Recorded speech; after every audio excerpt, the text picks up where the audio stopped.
வணக்கம் மாணவ செல்வங்களே. என்ஓஎம்எஸ் எக்ஸாமுக்காக நம்ம டெய்லியும் ஈவினிங் மாலை முழுவதும் மேத்ஸ் அப்படிங்கிற டாப்பிக்ல ஒரு 10 கொஸ்டின்ஸ் பார்த்துட்டு வரோம். அதே மாதிரி பார்த்தீங்க அப்படின்னா என்ஓஎம்எஸ் எக்ஸாமுக்கு இந்த வருஷத்துக்கான நோட்டிஃபிகேஷன் வந்துடுச்சு. முன்னாடியே சொல்லியிருந்தோம். பிப்ரவரி மாதம் 22ஆம் தேதி எக்ஸாம் சொல்லியிருக்காங்க. கரெக்டா? நீங்கள் ஸ்கூலில் இந்நேரம் அப்ளிகேஷன்லாம் கொடுத்துட்டு இருப்பீங்க. உங்களுக்கு அப்ளிகேஷன்லாம் ஸ்கூலில் நீங்கள் ஃபில்அப் பண்ணி கொடுக்கறதுக்கு லாஸ்ட் டேட் ஜனவரி 24, ஜனவரி 24க்குள்ளாடி, அதாவது நாளைக்குள்ளாடி கொடுத்துடணும். இந்த வாரத்தில் கொடுத்துடணும். இந்த வார வியாழக்கிழமைக்குள்ளாடி நீங்க கொடுத்துடணும். இது வரைக்கும் கொடுக்காம இருந்தீங்க, வியாழன் வெள்ளிக்குள்ள கொடுக்காம இருந்தீங்கனாலும் இப்போ லீவ் முடிஞ்சு ஸ்கூலுக்கு போறப்ப நாளைக்கு ஸ்கூல்ல டீச்சர்ஸ் கிட்ட கேட்டீங்க, உங்க கிளாஸ் டீச்சர் கிட்டயோ லட்சம் கிட்டயோ டீச்சர்ஸ் கிட்ட கேட்டீங்கனாலே அவங்க அப்ளிகேஷனை பிரிண்ட் எடுத்து தருவாங்க. ஃபில்அப் பண்ணி கொடுத்துருங்க. அதில் என்னென்ன டீடைல்லாம் கேட்டிருக்காங்களோ அதெல்லாம் கரெக்டாக ஃபில்அப் பண்ணி கொடுத்துருங்க. ஒருவேளை அப்ளிகேஷன் ஃபில்அப் பண்ணுறதுல ஏதாவது டவுட் இருக்குது அப்படின்னாலும் கீழே கமெண்ட்ஸில் கேளுங்க. நான் உங்களுக்கு அப்ளிகேஷன் எப்படி ஃபில்அப் பண்ணுறது அப்படிங்கிறத சொல்கிறேன். ஏன்னா நீங்கள் அப்ளிகேஷன் கொடுத்தீங்கன்னா தான் அதை வச்சு உங்களுக்கு ஸ்கூலில் அப்ளை பண்ணுவாங்க. அப்படின்னா தான் நீங்கள் எக்ஸாம் எழுத முடியும். சரிங்களாமா? ஸோ ஜனவரி 24க்குள்ளாடி அப்ளிகேஷன்லாம் ஃபில்அப் பண்ணி கொடுத்துருங்க. சரிங்களா? சரி, ஓகே, வாங்க 47வது நாளுக்கான கொஷின்ஸை இன்னைக்கு பார்க்கலாம். 461வது கேள்வி. ஒரு கனசதுர வடிவம் கொள்ளுமாறு கீழ்காணும் படம் அமைந்துள்ளது எனில் அக்கனசதுரத்தில் 2க்கு எதிரான பக்கத்தில் உள்ள எண் எது? ஏற்கனவே நம்ம டைஸை வச்சு 2 டைப்ல கொஸ்டின் சொல்லி தந்திருக்கோம். அதே மாதிரி டைஸ்ல வேற என்னென்ன மாடல்ல கொஸ்டின் கேட்பாங்கலாம் பார்த்துருக்கோம். ஆக்சுவலாக பார்த்தீங்கன்னா மேக்ஸிமம் அவங்க என்ன பண்றாங்கன்னா, ஒரு டை ஷேப்பை கொடுத்துட்டு இந்த மாதிரி ஒரு 2 டைஸை கொடுத்துட்டு அதுல எதிர்பார்க்கம் என்ன வரும் அப்படிங்கிற கொஸ்டின் தான் நம்ம இது வரைக்கும் பார்த்துருக்கோம். கரெக்டா? இந்த மாதிரி ஒரு பாக்ஸா கொடுத்துட்றாங்க. இதுல இருந்து எதிர்பார்க்கம் என்ன வரும்? எப்பவுமே அவங்க கேட்கறது எதிர்பார்க்கம் மட்டும்தான் கேட்பாங்க. ஆப்போசிட் சைடு என்ன அப்படின்னு தான் கேட்பாங்களே. இப்படி கேட்கறாங்கன்னா ஆன்சர் என்ன சார் சொல்லணும் அப்படின்னா, ஒன்றும் இல்லை, ரொம்ப சிம்பிள். இப்போ பாருங்க, நீட்டா இருக்கிற லைன் இது, லென்த்தா இருக்கிற லைனை எடுத்துக்கிறேன். இந்த லைன் தான் லென்த்தா இருக்கு. கரெக்டா? இதுல ஃபர்ஸ்ட் நம்பர் என்ன இருக்கு? 2. இந்த 2க்கு 1 விட்ட இடத்துல எந்த நம்பர் இருக்குன்னு பார்க்கணும். அதாவது இதுக்கு அடுத்த இடத்த விட்டுடணும். இதுக்கு அடுத்த இடத்த விட்டுட்டு அதுக்கு அடுத்த இடத்துல என்ன நம்பர் இருக்கு? 4. ஸோ 2ஓட ஆப்போசிட் என்னவா இருக்கும்னா 4ஆ இருக்கும். இது ஒரு டைஸா மாத்திரம்னா 2க்கு ஆப்போசிட் 4, 4க்கு ஆப்போசிட் 2. அதே மாதிரி இப்போ அடுத்த நம்பர் எடுத்துக்கலாம். 1 எடுத்துக்கிறேன்னு வச்சுக்கோங்க. 1க்கு எதிர்பக்கம் வேணும்னா இதுக்கு அடுத்து இருக்கிறத விட்டுணும். 1 விட்ட ஒரு நம்பர் இங்க 1க்கு ஆப்போசிட்ல என்ன இருக்கு? 5. அப்போ 1ஓட எதிர்பார்க்கம் என்னவா இருக்கும்னா 5ஆ இருக்கும். 5ஓட எதிர்பார்க்கம் 1ஆ இருக்கும். புரியுதுங்களா? இப்போ மீதி இருக்கிற நம்பர் எது? 4 நம்பர் முடிஞ்சிச்சு. மீதி என்ன நம்பர் இருக்கு? 3, 6. அப்போ 3ஓட எதிர்பார்க்கம் 6, 6ஓட எதிர்பார்க்கம் 3. அவ்வளவுதான் பாருங்க. இப்போ அவங்க என்ன கொஸ்டின் கேட்டாலும் நம்மளால ஆன்சர் சொல்ல முடியும். நான் உங்களுக்கு இருக்கிற எல்லாத்தையுமே சொல்லிட்டேன். அவங்க என்ன கொஸ்டின் கேட்கறாங்க, நமக்கு அவங்க கேட்டதுக்கான கொஸ்டினுக்கான ஆன்சர் ஃபர்ஸ்டே கிடைச்சிச்சு பாருங்க. அவங்க கேட்டது ஆப்போசிட் டு 2. 2க்கு ஆப்போசிட் எது? 4. அப்போ ஆன்சர் ஆப்ஷன் 2, 4 அப்படிங்கிறது தான் விடை. புரியுதுங்களா? நான் ஏன் மொத்தத்தையும் சொன்னேன் அப்படின்னா, இப்போ இதே மாதிரி அவங்க வேற ஏதாவது கொஸ்டின் கேட்கறாங்கன்னா அப்போ உங்களுக்கு தெரியணும் இல்லையா?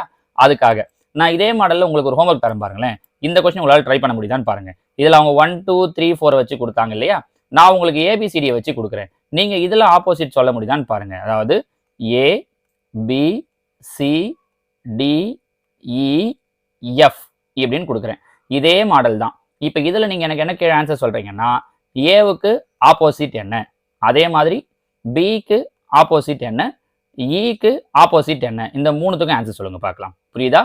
ஏவோட ஆப்போசிட், பியோட ஆப்போசிட், இயோட ஆப்போசிட், இது ஒவ்வொன்றுத்துக்கும் எதிர்பக்கம் என்ன இருக்கும் அப்படிங்கிறத இந்த டயக்ராம் வச்சு நீங்க ஆன்சர் சொல்லுங்க. இதை சொன்னீங்கன்னா அவ்வளவுதான். இதே மாடல் தான் கேட்பாங்க. சப்போஸ் டைஸ்ல 1 இந்த மாதிரி 2 டயக்ராம் கொடுத்துட்டு கேட்கலாம். இன்னொன்று இந்த மாதிரி படம் கொடுத்துட்டு கேட்கலாம். சரிங்களாமா? அடுத்ததா 462. இந்த படத்தில் எத்தனை சதுரங்கள் உள்ளன? இந்த மாதிரி ஸ்கொயரை வச்சு நம்ம ஆல்ரெடி சொல்லியிருக்கோம். இந்த டைஸை வச்சும் நான் 2 டைப் கொடுத்துருக்கேன். அதோட லிங்க் நான் கீழே உங்களுக்கு டிஸ்கிரிப்ஷன்ல தரேன். சரிங்களா? அதே மாதிரி பாத்தீங்க அப்படின்னா இந்த மாதிரி சதுரங்களை வச்சு கேட்கறாங்க அப்படின்னா அதுக்கு எப்படி ஆன்சர் சொல்றது அப்படிங்கிறதுக்கும் நான் முன்னாடி வீடியோஸ் போட்டிருக்கேன். அதோட லிங்கையும் தரேன். நீங்க அதெல்லாம் பாத்தீங்க அப்படின்னா இதுக்கெல்லாம் ஈஸியா ஆன்சர் பண்ணிடலாம். இங்க பாருங்களேன், இந்த லைன்ல எத்தனை ஸ்கொயர் இருக்குன்னு பாருங்க. 1, 2, 3, 4. அதே மாதிரி இந்த பக்கம் பாருங்க, 1, 2, 3, 4. 2 பக்கமும் சேமா இருக்கு. இங்கேயும் 1ல இருந்து 4, இங்கேயும் 1ல இருந்து 4 வரைக்கும் இருக்கு இல்லையா? இப்படி இருந்தா என்ன பண்ணணும் அப்படின்னா, இங்க 4, 1ல இருந்து 4, 1, 2, 3, 4 எப்பவுமே போடணும். இங்கேயும் 1ல இருந்து 4.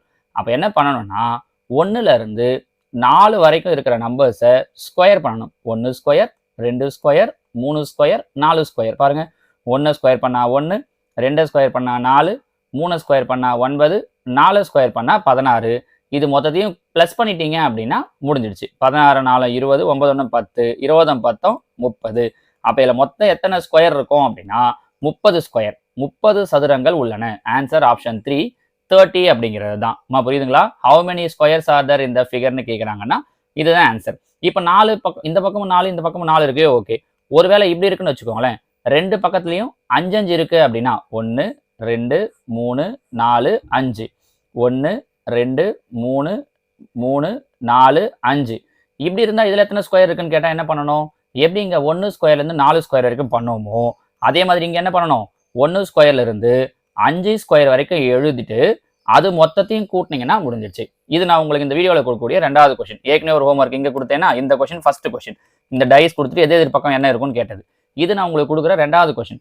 இந்த ஸ்கொயர் பாக்ஸில் மொத்தம் எத்தனை ஸ்கொயர்ஸ் இருக்கு அப்படிங்கிறத எனக்கு கண்டுபிடிச்சு சொல்லுங்க. சரிங்களாமா? இது 462. அடுத்த 463. 3 தொடர்ச்சியான 3 மடங்குகளின் கூட்டுத்தொகை 72 ஆகும். அவற்றில் 2வது பெரிய எண் எது? இது பாருங்க ரொம்ப ரொம்ப சிம்பிள். எல்லாமே என்ன சொல்லியிருக்காங்கன்னா 3 மடங்குகள்னு கொடுத்துருக்காங்க. சரியா? இப்ப கீழே இருக்கிறதுல பாருங்க 3 மடங்குனா என்ன அர்த்தம்? the sum of 3 consecutive multiples of 3. multiples of 3னா 3 உடைய மல்டிபிள். கீழே பாருங்களேன் 24 27 21 42 எல்லாமே 3 டேபிள்ல வரும். சரி, 3 நம்பரையும் கூட்டினா 72 வரணும். அவங்க கேட்டிருக்கிறது அவற்றில் 2வது பெரிய எண் what is the second largest நம்பர்னு கேட்டிருக்காங்க. ஸோ கீழே கொடுத்துருக்கிறது என்னது? அப்ப செகண்ட் நம்பர் கொடுத்துருக்காங்க. நம்ம ஃபர்ஸ்ட் நம்பரையும் தேர்ட் நம்பரையும் எழுதிட்டோம் அப்படின்னா ஈஸியா இருக்கும். 3ஓட மல்டிபிள் இங்க 24 எழுதியிருக்காங்களா? 24க்கு முன்னாடி 3 டேபிள் எது வரும்? 21. 24க்கு முன்னாடி 21. 24க்கு அப்புறம் 27. ஏன் நம்ம முன்னாடி பின்னாடி எழுதுறோம்னா அவங்க கேட்டிருக்கிறது 2வது பெரிய எண்ணுன்னு கேட்டிருக்காங்க. அப்போ கொடுத்துருக்கிறது 2வது நம்பர். இது மூணுத்தையும் கூட்டி பாருங்க. கூட்டினா நமக்கு 72 வரணும். வந்துருச்சுன்னா ஆன்சர் கரெக்ட். பாருங்க 4 1 5 5 7 12க்கு 2 மீதி 1 2 4 6 6 1 7 72 வருது பாருங்க. அப்ப ஆன்சர் இதுதான். ஆப்ஷன் 1 24 அப்படிங்கிறது தான் சரியான விடை. மாடல் புரிஞ்சு முடியுதா உங்களுக்கு? 2வது நம்பர்னு கேட்கவே அடுத்த முன்னாடி ஒரு நம்பர் பின்னாடி ஒரு நம்பர் எழுதணும். ஏன் 21 27 எழுதியிருக்கோம்? மல்டிபிள்ஸ் ஆஃப் 3 3 மடங்குகள்னு சொல்லியிருக்கவே முன்னாடியும் பின்னாடி இருக்கிற 3ஓட மடங்கு எழுதியிருக்கோம். சரிங்களா? ஓகே, ஏற்கனவே 2 ஹோம்ஒர்க் கொடுத்தேன் இல்லையா? இப்போ 3வதா ஒரு ஹோம்ஒர்க் கொடுக்குறேன். இதே தான் அவங்க கேட்டிருக்கிறது 2வது பெரிய எண்ணுன்னு கேட்டிருந்தாங்க இல்லையா? நான் உங்களுக்கு என்ன கேட்கிறேன் அப்படின்னா அவற்றில் பெரிய எண் எது? வெறுமனே பெரிய எண். பெரிய எண்ணா அந்த 3த்துல பெரிய நம்பர் எது? ஆக்சுவலா இப்போ நீங்க இதுல இருந்து ஆன்சர் சொல்லிடலாம். அந்த 3 நம்பருமே நம்ம இப்போ என்னன்னு தெரிஞ்சிருச்சு. என்னென்னது? 21 24 27 தெரிஞ்சிச்சா? இப்போ என்ன கொஸ்டின் கேட்டிருக்கேன் நான் உங்களை? இது 3த்துல எது பெருசு அப்படின்னு கேட்கிறேன். சொல்ல முடியும்ல? அப்ப பெரிய எண் எது அப்படிங்கிறது உங்களுக்கு நான் கொடுக்கக்கூடிய 3வது கேள்வி. இந்த ஆன்சர் என்னன்றதையும் கீழே கமெண்ட்ல சொல்லுங்க. உங்களோட நோட்லையும் எழுதி வச்சுக்கோங்க. சரியா? 464. நேற்று முன்தினம் வியாழக்கிழமை என்றால் நாளை மறுதினம் என்ன கிழமை? If the day before yesterday is a Thursday, what is day is the day after tomorrow? இப்போ இதில் பாருங்க, இது இன்னைக்கு. எப்பவுமே இவங்க இந்த மாதிரி டேஸை வச்சு கொடுக்குறாங்கன்னா நடுவில் இன்னைக்கு வச்சுக்கணும். அவங்க என்ன சொல்லியிருக்காங்க? நேற்று முன்தினம், த டே பிஃபோர் எஸ்டர்டே. இது நேற்று, இதுக்கு முன்னாடி இங்க கொடுத்துட்டாங்க. என்ன கிழமைன்னு சொல்லியிருக்காங்க? வியாழக்கிழமை. தேர்ஸ்டேன்னு கொடுத்துட்டாங்க. இங்க வியாழக்கிழமை, இது தேர்ஸ்டே. வியாழனுக்கு அடுத்தது வெள்ளி, ஃப்ரைடே. வெள்ளிக்கு அடுத்தது சனி, சாட்டர்டே. அப்ப இன்னைக்கு இதான் டுடே. இன்னைக்கு என்ன கிழமைன்னா சனிக்கிழமை. இது தெரிஞ்சிச்சுன்னா எதை கேட்டாலும் கண்டுபிடிச்சிடலாம். நாளை மறுதினம் பாருங்க, இது நாளைக்கு, இது நாளை மறுதினம் நாளன்னைக்கு. இன்னைக்கு சனிக்கிழமைனா நாளைக்கு ஞாயிறு, நாளன்னைக்கு திங்கள், நாளைக்கு சண்டே, நாளன்னைக்கு மண்டே. அப்ப அவங்க கேட்டிருக்கிறது இதை தான் கேட்டிருக்காங்க. அப்ப நாளை மறுநாள் என்ன கிழமை அப்படின்னா மண்டே, திங்கட்கிழமை. ஆப்ஷன் 1 தான் இதற்குண்டான சரியான விடை. ஓகேவா? ரொம்ப சிம்பிள் பாருங்க. கரெக்டாக இந்த மாதிரி டேஸை பேஸ் பண்ணி 1 இல்லைன்னா 2 கேள்விகள் கேட்டுடுறாங்க. சரியா? 465. வெவ்வேறு தடிமன் கொண்ட ABCDE எனும் 5 புத்தகங்கள் உள்ளன. ஏ ஆனது சியை விட தடிமன் ஆகும். இப்போ பாருங்க, தடிமனை வச்சு சொல்லலாம். நான் ஒரு ஏறு வரிசையில் எடுத்துக்கிறேன். ஏன்னா தடிமன் அதிகம் கம்மியும் தான் கொடுத்துருக்காங்க இல்லையா? அதனால ஒரு ஏறு வரிசையில் ஏ ஆனது சியை விட தடிமனாகவும். பாருங்க, இப்போ ஏன்னு எடுத்துக்கிறேன்னா ஏ சியை விட தடிமனா இருக்கு. ரைட்டா? அதே மாதிரி பி ஆனது டியை விட தடிமனாகவும் இருக்கும். பின்னு ஒன்று, ஆனால் அது ஏ விட அதிகமாக கம்மியான்னு சொல்லு. அதனால இப்போதைக்கு தனியாக வச்சுக்கிறேன். பி ஆனது டியை விட தடிமனாகவும், ஏ சியை விட தடிமன் அதிகம். அதிகன்றதால மேலே போட்டுக்கிறேன். பி டியை விட தடிமன் அதிகம். ரைட்டா? அடுத்தது இ ஆனது பிஐ போல தடிமனாக இல்லை. இ ஆனது பிஐ போல தடிமனாக இல்லை. அப்ப இ பியை விட கம்மியா இருக்கு. ஒன்று பியை விட கம்மியா இருக்கலாம், கண்டிப்பா பியை விட கம்மி தான். ஆனா டியை விட கம்மியா அதிகமான்னு தெரியாது. பார்க்கலாம். ஆக மொத்தத்தில் பிக்கு மேல இ கிடையாது. அது புரிஞ்சுக்க முடியுதா உங்களால? இ ஆனது பிஐ போல தடிமனாக இல்லை, ஆனால் சியை விட தடிமனானது. சி தோ இருக்கு. அப்போ சியை விட தடிமனானது இ. அப்ப சியை விட அதிகம் நடுவில் வந்துடும். பி ஈயை விட அதிகம். அப்ப கண்டிப்பா பியும் மேல தான் வரும். ஆனா ஏ விட மேல வருமா இல்ல ஏ விட கீழே வருமான்னு தெரியாது. சரி, அடுத்தது டி ஆனது சி அளவுக்கு தடிமனாக இல்லை. அப்ப சியை விட எது தடிமனா இருக்கு? சியை விட டி தடிமன் கம்மியா இருக்கு. புரிஞ்சுதான் பாருங்க. டி ஆனது சி அளவுக்கு தடிமனாக இல்லை, தடிமன் கம்மியா இருக்கு. அப்ப நம்ம பாருங்க, மறுபடியும் ஒரு வாட்டி இதை எழுதுறோம் பாருங்க. ஏ சியை விட தடிமன், டி சி அளவுக்கு தடிமன் கிடையாது, அப்ப சியை விட கம்மி. பியை விட தடிமன் கம்மி. இ ஆனது பிஐ போல தடிமனாக இல்லை, ஆனால் சியை விட தடிமனானது. அப்ப இ சியை விட தடிமன் அதிகம், பியை விட தடிமன் குறைவு. கரெக்டா? இவங்க என்ன கொஸ்டின் கேட்டிருக்காங்க? இவற்றில் மிகவும் தடிமன் குறைந்த புத்தகம் எது? கடைசியா எது இருக்கு இதுல தடிமன் கம்மியா? டி தான் தடிமன் கம்மியா இருக்கு. So answer option 2 D. இதுல என்ன விஷயம்னா, எது தடிமன் அதிகம்னு சொல்ல முடியாது. ஏன்னா ஏ பியை வச்சு அவங்க கம்பேர் பண்ணல, ஏ விட பி அதிகமா இருக்கா கம்மியா இருக்கான்ட்டு. ஈயை மட்டும் சொல்லியிருக்காங்க, பியை விட கம்மி, சியை விட அதிகம்ட்டு. ஆனா பி எந்த இடத்துல இருக்குன்னு தெரியலன்றதால இது இடத்துல எது அதிகம் கம்மி நமக்கு முடிவு பண்ண முடியாது. அதை கொஸ்டினும் கேட்க மாட்டாங்க. ஸோ தின்னஸ்ட் புக் எது அப்படின்னு பார்த்தோம்னா டி. எங்க இருக்கு டி? நீங்க டின்னு முடிவு பண்ணிட்டு டிக்கு 4 அப்படின்ற மாதிரி போட்டுறக்கூடாது. சரிங்களா? டி எந்த இடத்துல இருக்கோ அதை தான் போடணும். சரிங்களாமா? அப்ப டி பார்த்தீங்கன்னா ஆப்ஷன் 2ல இருக்கு. ஸோ ஆன்சர் ஆப்ஷன் 2 டி அப்படிங்கிறது தான். ஓகேங்களா? அடுத்ததா 466ல இருந்து 469 வரைக்கும் ஒரு பேராகிராஃப் கொடுத்துட்டு அதுல இருந்து கொஸ்டின் கேட்டிருக்கோம் பாருங்க. ஏபிசிடிஇ மற்றும் எஃப் ஆக என்ற 6 பேர் உள்ளனர். இந்த மாதிரி சீட்டிங் அரேஞ்ச்மெண்ட்டோ இல்ல ரிலேஷன்ஷிப்லயோ ஒரே பேராவா கொடுத்துட்டு அதுல இருந்து கொஸ்டின்ஸ் கேட்பாங்க. ஒரு 4-5 கேள்விகள் கேட்பாங்க. நீங்க இதை கரெக்டா இதை எழுதிட்டீங்க, முதல்ல இந்த இடத்துல கண்டுபிடிச்சிட்டீங்கன்னா அடுத்த வர கேள்விகள்லாம் ஈஸியா சொல்லிடலாம். இப்ப இதுல 6 பேர் சொல்லியிருக்காங்க. சி என்பவர் எஃப் இன் சகோதரி ஆவார். சி யாரு அப்படின்னா எஃப்ஓட சகோதரி. சி சிஸ்டர் ஆஃப், சகோதரினா சிஸ்டர், சி எஃப்ஓட சிஸ்டர். ரைட்டா? அடுத்தது பி என்பவர் இன் கணவரின் சகோதரர் ஆவார். இ யாருன்னா பியோட கணவரோட சகோதரர். கரெக்டா? பி என்பவர் இன் கணவரின் சகோதரர். ஈக்கு ஹஸ்பண்டோட பிரதர் தான் யாரு அப்படின்னா பி. இப்ப இதுல பாத்தீங்கன்னா சிங்கிறவங்க சிஸ்டர் ஆஃப் எஃப். அப்ப சி யாரு அப்படின்னா ஒரு கேர்ள். கரெக்டா? ஃபீமேல். எஃப்ங்கிறது தெரியாது, ஈயோட சிஸ்டர், எஃப்ஓட சிஸ்டர்னு மட்டும்தான் சொல்லியிருக்காங்க. சரியா? அடுத்ததான் பிங்கிறவங்க ஈயோட கணவரின் சகோதரர். அப்ப பி யாரு அப்படின்னு பார்த்தோம் அப்படின்னா கணவரின் சகோதரர் அப்படிங்கிறதால பி வந்து ஒரு மேல், இ வந்து ஈயோடைய கணவர்னு சொல்றாங்க. ஈயோட கணவர் அப்படிங்கிறதால இ வந்து ஒய்ஃப். அப்ப கரெக்டா? இ ஒய்ஃப் அப்படிங்கிறதால இவங்களும் யாரு அப்படின்னா ஃபீமேல். கரெக்டா? ஈயும் ஃபீமேல், சியும் ஃபீமேல். சரி, அடுத்தது டி என்பவர் ஏயின் தந்தையும் எஃப் இன் தாத்தாவும் ஆவார். டிங்கிறது யாரு? ஏவோட தந்தை, எஃப்ஓட தாத்தா. பாருங்க, எஃப் தோ இருக்காங்களா, எஃப்ஓட தாத்தா தான் யாருன்னா டி. தாத்தா, கிராண்ட் ஃபாதர் இல்ல தாத்தா எப்படி எழுதினாலும் ஓகே தான். டிங்கிறவர் எஃப்க்கு தாத்தா, ஏவுக்கு அப்பா. டி என்பவர் ஏயின் தந்தை. இப்ப ஏ இங்க இருக்காரு, ஏவோட தந்தை தான், அதாவது ஃபாதர் தான் யாரு அப்படின்னு பார்த்தோம் அப்படின்னா டி. அப்ப டி கண்டிப்பா யாரு அப்படின்னு பார்த்தோம்னா இவரும் மேல் தான். கரெக்டா? அடுத்தது 2 தந்தை, எஃபின் தாத்தாவும் ஆவார். 2 தந்தைகளும் 3 சகோதரர்களும் ஒரு தாயும் அக்குழுவில் உள்ளனர். ஒண்ணு இல்ல, இப்ப இவங்க சொன்னது எல்லாத்தையும் சேர்த்து நான் உங்களுக்கு ஒரே ஒரு ஸ்டேட்மெண்டா உங்களுக்கு சொல்லிடுறேன் பாருங்க. இப்படி சொல்லிட்டோம்னா வேலை ஈஸியா முடிஞ்சிடும் நமக்கு. ஃபர்ஸ்ட் அவங்க என்ன சொல்லியிருக்காங்கன்னா சியையும் எஃப்ஐயும் கொடுத்துருக்காங்க. கரெக்டா? நம்ம இப்படி எழுதிக்கலாம். மறுபடியும் இங்க இருந்தே வரேன். இந்த இப்ப இது வரைக்கும் சொன்னதெல்லாம் சேர்த்து வச்சு நான் உங்களுக்கு ஒரே காலமா சொல்லிடுறேன் பாருங்க. இது புரிஞ்சிடுச்சு அப்படின்னா நம்ம அடுத்து வரக்கூடிய 4 கேள்விக்கு ஈஸியா ஆன்சர் பண்ணிடலாம். சரிங்களா? இதுல டிங்கிறவர் ஏவுக்கு அப்பா. நம்ம டில இருந்து தொடங்குவோம். ஏன்னா டி என்பவர் ஏவுக்கு அப்பா. ஏன்னா அவர் தான் தாத்தான்னு சொல்லியிருக்காங்கன்றதால அவர் தான் பெரியவரா இருப்பார். D father of A. சரிங்களா? யாரோட father? Sorry, father of A. D என்பவர் ஏவின் தந்தை. கரெக்டா? அடுத்தது எஃப்க்கு அவர் யாரு அப்படின்னா தாத்தா. டி ஏவோட ஃபாதர். ஏ யாரோட ஃபாதர் அப்படின்னா எஃப்ஓட ஃபாதர். முடிஞ்சிச்சான்னு பாருங்க. டி ஏவோட அப்பா, ஏ எஃப்ஓட அப்பா. கரெக்டா? ஏன்னா இப்படி வந்தது ரிலேஷன். இந்த 3த்தையும் புரிஞ்சு முடியுதா உங்களுக்கு? இப்படி ரிலேஷன் வந்துடுது. ஆச்சா? இதுல அவங்க சொன்னாங்கல்ல 2 தந்தைகள் இருக்காங்கன்னு. டி ஒரு தந்தை, ஏ ஒரு தந்தை. கரெக்டா வந்துச்சான்னு பாருங்க. ரைட்டா? அடுத்ததா பாத்தீங்க அப்படின்னா ஏ யாருக்கும் அப்பா அப்படின்னா சிக்கும் அப்பா. ஏன் சிக்கும் அப்பா? இங்க சொல்லும்போதே சொல்லிட்டாங்க பாருங்க, சின்றவங்க ஏ எஃப்க்கு சிஸ்டர்.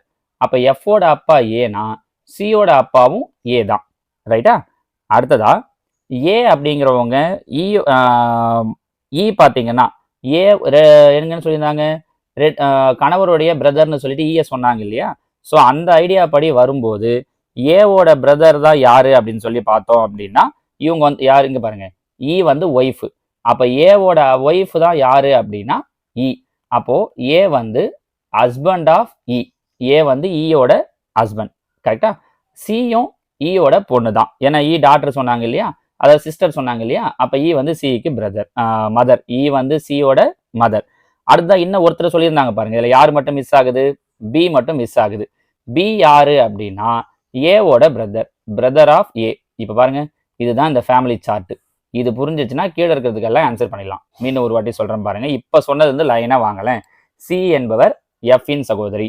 சி என்பவர் எஃப் இன் சகோதரி. சியும் எஃப், இவங்க ரெண்டு பேரும் பாத்தீங்க அப்படின்னா அண்ணன் தங்கச்சி. இப்படி சொல்லலாமா? இங்க பாருங்க, நம்ம இப்படி எடுத்துக்கலாம். சியும் எஃப்பும் அண்ணன் தங்கச்சி. ரைட்டா? பி என்பவர் இயின் கணவரின் சகோதரர். அப்போ பியும் ஏவும் பிரதர்ஸ். நான் உங்களுக்கு சொல்லிடுறேன் பாருங்க. இதுல யார் யாரு பிரதர்ஸ் அப்படின்னா, இங்க பாருங்க, பியும் ஏவும், ஏவும் பியும் பிரதர்ஸ்.